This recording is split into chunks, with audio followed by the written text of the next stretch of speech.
They put me in a residential school when I was 6 years old. Forced me from my family and all I'd ever known. I cried out for my mama, but she could not hear me. I was 200 miles away in Chupanacadie.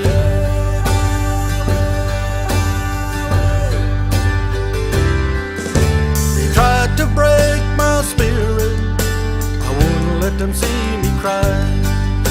They held my head underwater until I almost died. I can still hear screaming deep inside of me, and I will always bear the scars of Chupanacadie.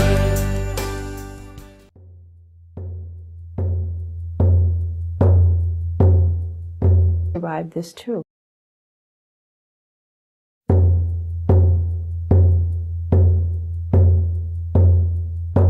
I didn't totally understand growing up why my father was so angry. We grew up in a violent, dysfunctional, alcoholic home. I was always angry at him. And I think I was always so angry at him because he was so angry and I didn't know what to do to help him. He was just so mad, and I never understood what could have been so bad in my father's life for him to be so angry and take it out on his family. It wasn't until I got involved with the issue that it really started to make me think. Of course, when you're going throughout the whole Atlantic, providing outreach to Indian residential school survivors, descendants, communities, giving updates to leadership, lobbying at the national level as much as you can. It wasn't actually something I was prepared to hear at home. I held an outreach session on Indian residential school with a member of the government, a regional health support worker, and other former students who lived in Indian Island. And my father always supported my meetings. I didn't care what it was. If I had a meeting, he made sure he was there. When we were sitting there talking about the issue, my father finally disclosed what I've never heard him talk about ever in my life. Two of us sitting there, side by side, crying. And it was like my life really changed that day. I finally talked about it. Something I never understood my whole life. It changed me when he talked. And I can now forgive my dad. I'm 30 years old. And it took me that long to finally forgive my father. And I could finally learn to forgive myself for being angry with him. Everything that my parents taught me is who I am today.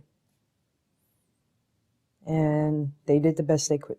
Who do you really get mad at? Do you get mad at your parents? Or do you get mad at a system that caused so much harm to our people? And you get mad at the system. I'm no longer angry with my father. I don't want my father to die. I don't want anything to happen to my father. Even when my father, if something happened now where there was a disagreement, I would never fly off the handle like I used to and be all pissed off and mad at him. I don't want to be angry. I don't want, I don't want ever, though, to lose focus during this whole time of the issue of what it's really about. And it is about healing and reconciliation. It's about truth. What I would like to tell the descendants is that you're not the only one who feels that hurt inside or the pain, and how you're trying to understand. There are other descendants out there who feel that same way. And all I could say is that I was just lucky enough to actually have had that talk with my father about his experiences. I love him so much more after that day, him and I sat there. So, to be a descendant of my father has made me tougher, and has actually made me more humble and more forgiving. I finally talked about it. What happened in Canada, it needs to be told. It needs to be talked about. Healing is going on to different degrees in different communities. And it seems to start where people somehow break the silence. What loss and trauma cries for is not to be fixed or explained, because we can explain it all we want. But I think it needs to be shared and to find its way to meaning. Our children will fly again. We will tell them the truth.